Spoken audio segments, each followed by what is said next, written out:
UGC को लेकर आपके साथ करना चाहते हैं बात। सबसे पहला आपका रिएक्शन इस पर यही चाहते हैं कि यूजीसी को लेकर जो नए नियम अब आए हैं, जो आप देख पा रहे हैं, ये आपको सुधार लग रहे हैं या विवाद लग रहा है? क्या लग रहा है? देखिए, ये सुधार तो कतई नहीं है और इसके अंदर सुधार की बहुत ज़्यादा ज़रूरत है। हम हमेशा पिछड़ों का सम्मान करते आए हैं, उनके साथ न्याय की बात करते आए हैं, लेकिन उसका मतलब ये नहीं है कि जो जनरल कैटेगरी वाले हैं उनके साथ अन्याय हो। अगर कोई पौधा छोटा रह गया बगीचे में तो बड़े और दूसरे पौधे बड़े हो गए हैं तो बड़े वालों को काट कर छोटा नहीं किया जाता। सरकार के इस नियम के अंदर बहुत जल्दी भी सुधार करने की ज़रूरत है। पूरा देश आक्रोश में है क्योंकि यही जनरल कैटेगरी है जिसके कारण सरकार बनी है। अगर वो नाराज़ होगी तो कहीं ना कहीं तकलीफ आएगी। कन्हैया मित्तल जी, सवाल एक ये भी आपकी तरफ से कहा गया कि पिछड़ों को हक मिलना चाहिए, लेकिन यहाँ पर स्वर्णों के साथ आखिर अन्याय क्यों? सरकार की तरफ से लगातार ये बातें कही जा रही हैं कि ये जो नए नियम लाए गए हैं इसका दुरुपयोग नहीं होगा, इस बात की गारंटी केंद्र सरकार दे रही है। देखिए, गारंटी आज कौन से कानून का उल्लंघन इस देश के अंदर नहीं होता, और ये तो हमारी युवा पीढ़ी है। कोई कैंटीन में बैठा है, कोई लाइब्रेरी में बैठा है, कोई बाहर घूम रहा है। कौन सा वातावरण हम क्रिएट करना चाहते हैं? डर का माहौल या फिर पढ़ाई का माहौल?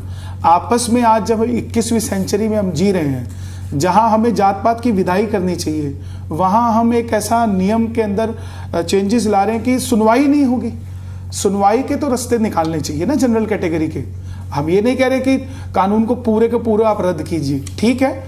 बहुत सारी जगह ऐसा है कि कहीं ना कहीं पिछड़ों के साथ अन्याय होता है। जाति को लेकर सालों से, अंग्रेजों के समय से भेदभाव होता है इस देश के अंदर, लेकिन उसको हमें कॉलेज का जो माहौल है, वहाँ बच्चों को डर का माहौल, उनकी सुनवाई नहीं होगी। सीधा सा लिख दिया है कि अगर किसी ने आकर शिकायत की है तो उसके अंदर सीधी जेल का प्रावधान है, और अगर प्रशासन के पास जाएगा कॉलेज या उसकी मैनेजमेंट जाएगी, उसके अंदर ये भी लिख दिया गया है कि उसकी मान्यता भी रद्द हो सकती है। तो डर के माहौल के अंदर कहाँ कोई काम कर पाएगा? Kanhaiya ji, do you want to से कि जातिवाद को लेकर जो भेदभाव होता है वो 21st सेंचुरी की डिमांड नहीं है? मतलब आज इस पर बात नहीं होनी चाहिए?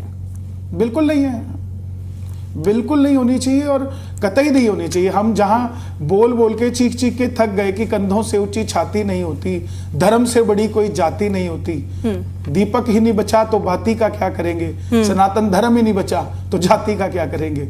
जब धर्म ही टूट जाएगा, खंड विखंड हो जाएगा, तो हम क्या करेंगे? आज इतने, मैं तो कि जिन कथावाचकों को, जिन शंकराचार्यों को, जिन सन्यासियों को, जिन बड़े बड़े जो धर्म की रक्षा करने के लिए हमेशा ताल ठोकते हैं, मेरे जैसे छोटे से भजन गायक को आगे आकर अपनी बात रखनी पड़ रही है, उनको भी आगे आना चाहिए। हमारे बच्चों के भविष्य का सवाल है। कॉलेज के अंदर सिर्फ ये जनरल कैटेगरी के बच्चों के भविष्य का सवाल नहीं है, बल्कि पिछड़ों के बच्चों का भी, उनको एक समझ में आने की जरूरत है कि कैसे एनवायरनमेंट कैसे क्रिएट होगा।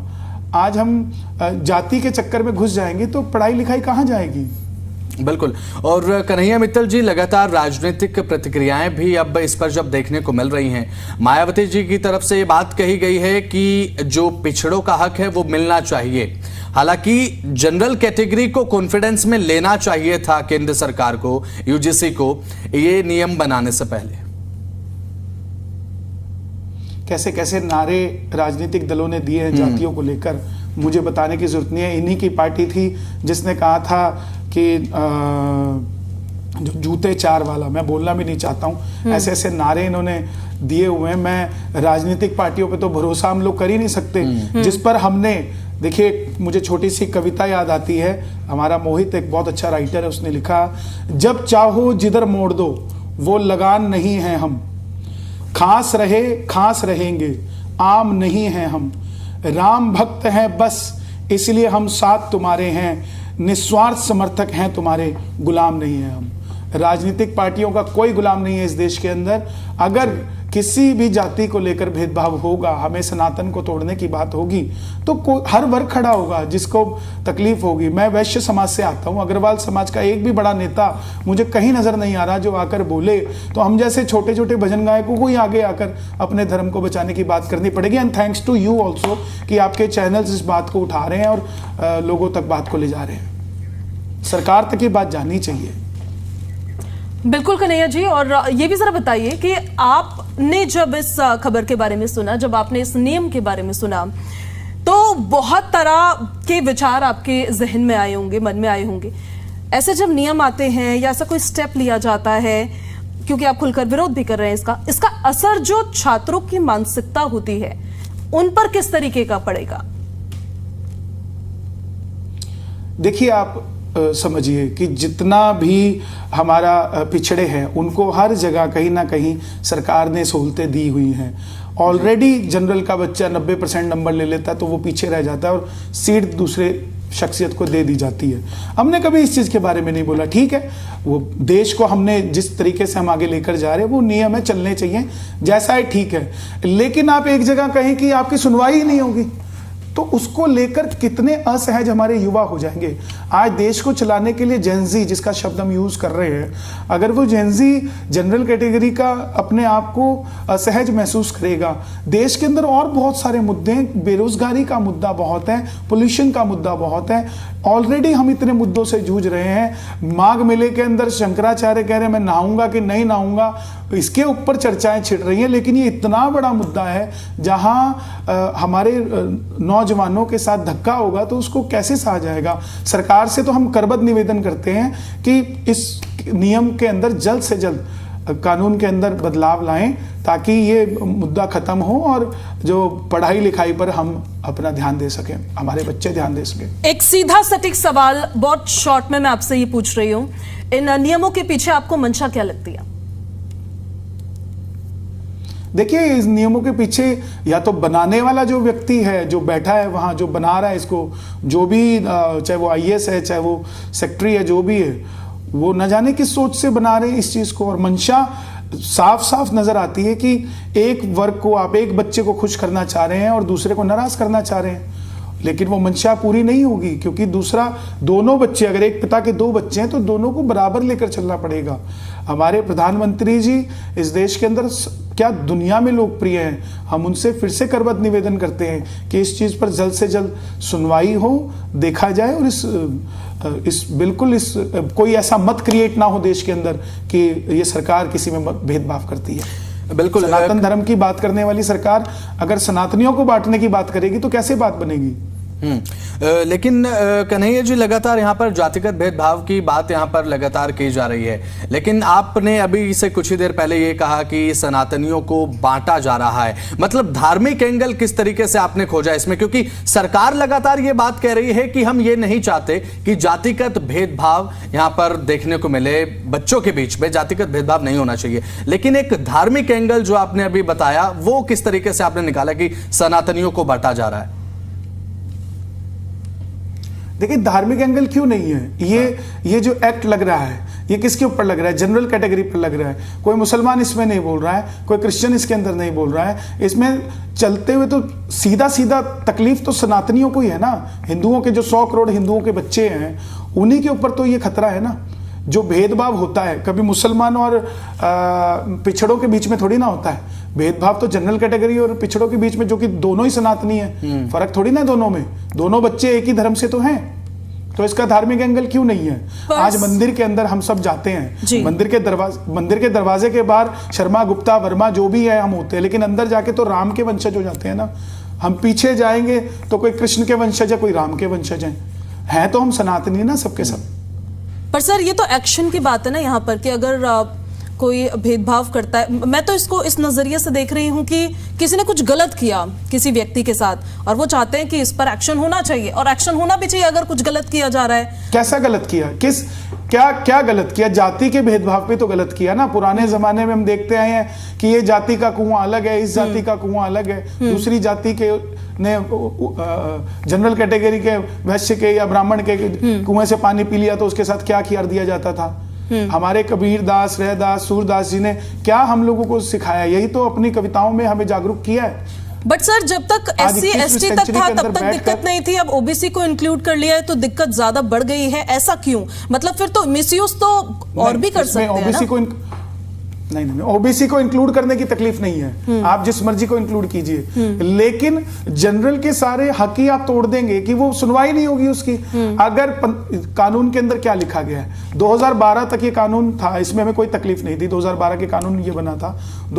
आज 26 में जाके जब इसके अंदर अमेंडमेंट आई है कि अगर कोई चीज जनरल कैटेगरी का, अगर पिछड़ी का कोई जाकर शिकायत करता है कॉलेज को कि मेरे साथ ये गलत हुआ है, तो 15 दिन के अंदर अंदर उसकी सुनवाई होकर उसकी जांच की जाएगी जी। और अगर उसमें गलती नहीं है जनरल की, तो 15 दिन का वो जो गैप है, वो बच्चा भी टेंशन में रहेगा, बिल्कुल, जो जनरल कैटेगरी जिसका कोई कसूर नहीं है। और वो समिति जो 15 लोगों की बन रही है, वो भी तो स्टूडेंट्स की है ना, कहीं ना कहीं उसके अंदर भी तो स्टूडेंट्स हैं। हर समय कॉलेज के अंदर एक ऐसा माहौल क्रिएट रहेगा कि मैं किसी को नमस्ते करने से पहले सोचूंगा कि कहीं वो मुझ पे इल्जाम तो नहीं लगा देगा। और ये जो भेदभाव आएगा, ये कहां तक जाएगा, किसी ने सोचा है? But sir, why do you strongly believe कि मिसयूज होगा ही होगा? क्या इसके पीछे आपके रीजन? पहले नहीं हो रहा है क्या? पहले नहीं हो रहा है क्या? पहले नहीं हो रहा है? कितने केसेस हैं जो हमारे सामने आते हैं और बेवजह के भुगतने पड़ते हैं। ठीक है, बहुत सारे लोग हैं जो इस तरीके से हरकत करते हैं जो कि बिल्कुल नहीं होनी चाहिए, जातियों के अंदर भेदभाव कर जाते हैं। हमारे पंजाब के अंदर शायद ना हो या कहीं और ना हो, लेकिन मैं बाकी जगह देखते हैं, चाहे MP हो, UP हो, बिहार हो, बहुत सारी जगह ऐसा, राजस्थान में आज भी, हरियाणा में, राजस्थान में आज भी ऐसे कुएं हैं जहां से नॉर्मल पानी नहीं पीने दिया जाता। ठीक है, यहाँ पर लगातार प्रशासन की तरफ से, कन्हैया जी, सरकार की तरफ से बात कही जा रही है कि ये मुद्दा है नहीं बल्कि बनाया जा रहा है। अगर कन्हैया मित्तल इसमें ये सेंस कर पा रहे हैं कि ये स्वर्णों के साथ अन्याय है, तो आपका स्टैंड क्या चाहते हैं कन्हैया मित्तल कि किस तरीके का अमेंडमेंट इसमें होना चाहिए? देखिए, इसके अंदर जो पहले कानून था उसी को रखे चाहे। हाँ। इसके अंदर जनरल कैटेगरी के लिए सुनवाई का हक होना चाहिए, बिल्कुल भी उनके साथ बेकदरी नहीं होनी चाहिए, उनमें सुनवाई का होना चाहिए। और जो चल रहा है उसको चलने देना। उसके अंदर ये नई चीज क्यों लेकर आए कि जनरल की सुनवाई नहीं होगी? ब्राह्मणों के बच्चे, वैश्यों के बच्चे, अग्रवालों के पास इतना पैसा है, कोई पैसा काम नहीं आएगा उनका, क्योंकि उनकी सुनवाई नहीं होगी। पैसे का क्या करेंगे? बच्चा बढ़िया गाड़ी लेकर, बढ़िया कपड़े पहनकर, बढ़िया चश्मे घड़ी पहनकर जा रहा है कॉलेज, लेकिन पता लगा उसके साथ एक दिन ऐसा हुआ कि उसने कुछ किया भी नहीं और उसके बाद उसकी सुनवाई भी नहीं। क्या करेगा? उसका पैसा सीधा जेल जाएगा। पढ़ने की उम्र में अगर 20-22 साल का बच्चा जेल चला गया 2 दिन भी अकारण से, तो वो क्रिमिनल ही बनेगा। और क्या बनेगा? क्योंकि उसकी मानसिकता तो वो बना दी जाएगी ना कि तू है ही क्रिमिनल। सर, क्योंकि आपका कहना ये है जी, सर आपका कहना ये है कि इसकी जरूरत थी नहीं जो लाया जा रहा है, लेकिन जिन्होंने बनाया ये, उनका पक्ष ये है कि ऐसे केसेस सामने आए हैं जिसमें हमें लगा कि ये जरूरत है, तो इसलिए हम ये बदलाव ला रहे हैं। उनको आपका क्या जवाब है? देखिए, ये केसेस, हाँ देखिए, केसेस आए हैं, इसमें कोई दो राय नहीं हो सकती। पिछड़ों को, SC ST को और बल देना चाहिए। हम कहते हैं और बल दीजिए, जितना बल देना उतना बल दीजिए, लेकिन जनरल की सुनवाई का हक तो हो ना। हम ये नहीं कह रहे कि आपने सारा ही गलत किया हुआ है, लेकिन हमारे साथ धक्का नहीं होना चाहिए ना, उस चीज को समझना चाहिए। अभी फिलहाल कन्हैया जी लगातार कहीं ना कहीं जी मानसिक, जी बताइए, बात पूरी कीजिए। जी, कहीं ना कहीं मानसिक रूप से जनरल कैटेगरी इस चीज को नहीं समझ पा रही। आज कौन सा कानून है जिसका उल्लंघन नहीं होता?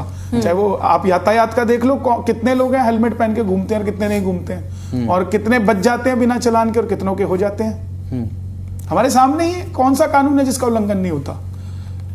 बहुत बार बोला है, नदियों के अंदर केमिकल्स मत डालो। कौन सी नदी है जिसके अंदर नहीं डलता?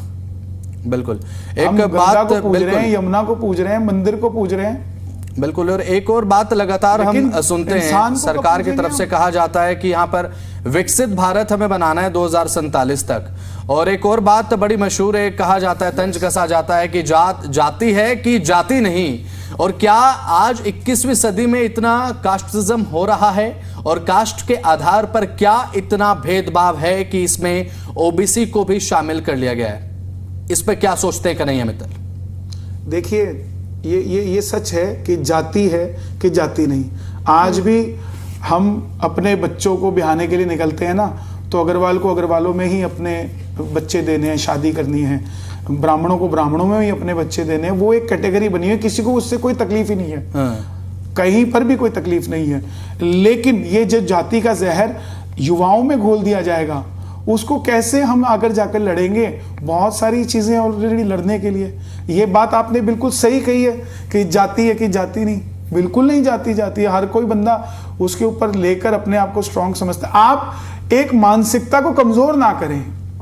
सरकार भी हमारी है, सरकार के लोग भी हमारे हैं, देश भी हमारा है। हम कहीं जाति बचाने के चक्कर में देश ना हार जाए, ये डर है हमें। हम भारतीय अपने देश से प्यार करते हैं, अपने देश के अंदर शांति चाहते हैं। तो अगर किसी भी तरीके से हमें सरकार को ये बात पहुंचानी पड़ेगी कानों तक, तो पहुंचाएंगे।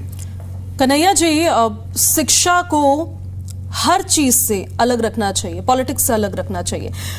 डू यू बिलीव कि जो नियम है, जो बदलाव आ रहे हैं, उस पर ज्यादा आपको पॉलिटिक्स की झलक नजर आती है, जो कहीं ना कहीं स्टूडेंट्स, हमारे जो युवा हैं, उनके भविष्य के साथ खिलवाड़ हो सकता है? नहीं, इसके अंदर ये जो हम बात कर रहे हैं यूजीसी के लिए, ये कोई राजनीतिकरण नहीं है। ये सरल सी बात है। एक पढ़ने वाले बच्चे जनरल कैटेगरी के अपने दिल की बात रख रहे हैं, अपने मन की बात रख रहे हैं कि हमारा क्या बनेगा। इसमें कोई भी राजनीतिक कार्य नहीं है, ना कोई राजनीतिकरण है। और अगर कोई करता है तो वो शिक्षा के साथ खिलवाड़ कर रहा है, बच्चों के साथ खिलवाड़ कर रहा है। मैं आपके सामने बैठा हूं तो सिर्फ अपनी जनरल कैटेगरी के कारण ही बैठा हूं। मेरे भी बच्चे कल कॉलेज जाएंगे, और कल को अगर कोई बात आती है तो मैं जो सारी उम्र जाति के विरोध में बोलता आया हूं, अगर हल्का सा भी क्लेम मेरे बच्चे को लगता है तो मैं तो मर गया ना पूरी उम्र बात करता करता, और मेरा ही बच्चे पर क्लेम लग गया, चाहे वो बाद में वो साबित हो जाए कि झूठ था। लेकिन वो एक बार तो धब्बा लग गया ना, कैसे उसको धोएंगे?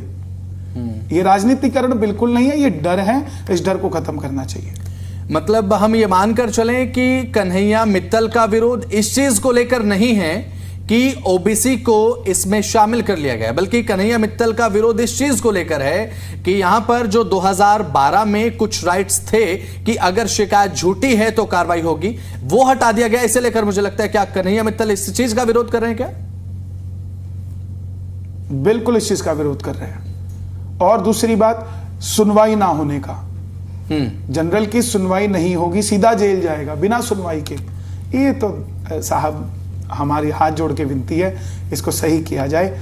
हमारे बच्चों के साथ ऐसा ना हो। देखिए, कोई नेता, मुझे क्यों आगे आना पड़ा, क्योंकि कोई भी हमारा नेता, चाहे वो पक्ष का हो, चाहे विपक्ष का हो, चाहे पार्टी हो, कोई आ ही नहीं रहा है जिसकी समाज की जिम्मेवारी है। तो हम भजन गाने वालों की समाज की जिम्मेवारी नहीं है, लेकिन फिर भी हम बोल रहे हैं क्योंकि कोई बोल ही नहीं रहा है। हमें आना पड़ेगा आगे। बिल्कुल बिल्कुल ठीक कह रहे हैं आप। कन्हैया जी, एक सवाल मेरा और आपसे ये भी है, ये यूजीसी पे सवाल नहीं है, लेकिन ये रिजर्वेशन को लेकर सवाल है। डू यू थिंक कि कास्ट बेस्ड रिजर्वेशन जो पहले समानता और बराबर एक लाइन पर लाने के लिए शुरू हुआ था, वो आज एक रीजन भी बन रहा है, वन ऑफ द रीजन है जिसकी वजह से आज भी हम इस पर चर्चा कर रहे हैं? देखिए, देश जब आज़ाद हुआ तो बाबा साहब ने जो भी संविधान बनाया, हमने उसको प्रणाम किया, बाबा साहब को प्रणाम किया है।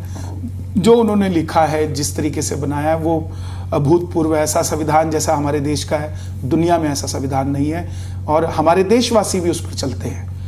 उसी के कारण भारत की खूबसूरती भी है, जिसके अंदर गुलदस्ते के अंदर सबको एक तरीके से समानता का अधिकार दिया गया है, जीवन को जीने का अधिकार दिया गया है। रिजर्वेशन आज उन बच्चों को बड़ी तकलीफ होती है जब कोई बच्चा 90% भी लेता है और उसके बाद भी उसको सीट नहीं मिल पाती है, वहाँ उसकी तकलीफ है। लेकिन देश के अंदर अशांति तो नहीं है ना, वो चीज़ें समझी जा रही हैं। लेकिन इस कानून को लेकर हमें डटकर सबको सामने आना चाहिए। और सनातन विरोधी नहीं है ये सरकार, ये सनातनियों के साथ की सरकार है, तो मुझे लगता है वो सनातनियों के दिल की बात भी समझेगी। बट इफ यू थिंक कि यहाँ पर अन्याय हो रहा है जनरल कैटेगरी के साथ, डोंट यू थिंक सो कि जिसका आपने बात भी किया कि 90% ला रहा छात्र भी अगर जनरल कैटेगरी में आता है तो भी कई बार ऐसा होता है कि उस बच्चे को, स्टूडेंट को सीट नहीं मिल पाती है। तो डोंट यू थिंक सो कि इकोनॉमिकली मतलब उस पर बेस्ड, फाइनेंशियली बेस्ड हमारे जनरल के बच्चे गरीब नहीं होते मैडम? क्या जनरल के बच्चे गरीब नहीं होते? बिल्कुल होते। फीस तो उनको फिर भी जनरल जितनी देनी पड़ती है, उनको एससी वालों की फीस नहीं दे पाते। तो उसके लिए आप स्टैंड क्यों नहीं ले रहे हैं? क्योंकि अब आप यहाँ पर स्टैंड ले रहे हैं, विच वी हम सराहेंगे इस बात को जरूर कि आप एक मुद्दे पर स्टैंड ले रहे हैं अपना, और अपनी बात को आप सरकार के सामने रख रहे हैं, जनता के, पब्लिक के सामने रख रहे हैं। आप ये चीज दिखा रहे हैं उन्हें, बता रहे हैं उन्हें कि कितनी जरूरी है। जब कोई नहीं बोल रहा है तब आप बोल रहे हैं। तो डोंट यू थिंक सो कि ये रिजर्वेशन जो कास्ट बेस्ड है, क्योंकि बड़ा भेदभाव तो देखिए उस चीज में भी हो ही रहा है ना कि कोई स्टूडेंट ऐसा है जो काबिल है ज्यादा, बस जस्ट बिकॉज ऑफ कास्ट, क्योंकि एक स्पेसिफिक कास्ट को रिजर्वेशन मिल रहा है तो वो उससे पीछे रह जा रहा है। तो क्या वहां नहीं स्टैंड आउट करना चाहिए? क्या वहां पर स्टैंड लेना जरूरी नहीं है? देखिए, इसके लिए हमने संविधान से नहीं लड़ सकते।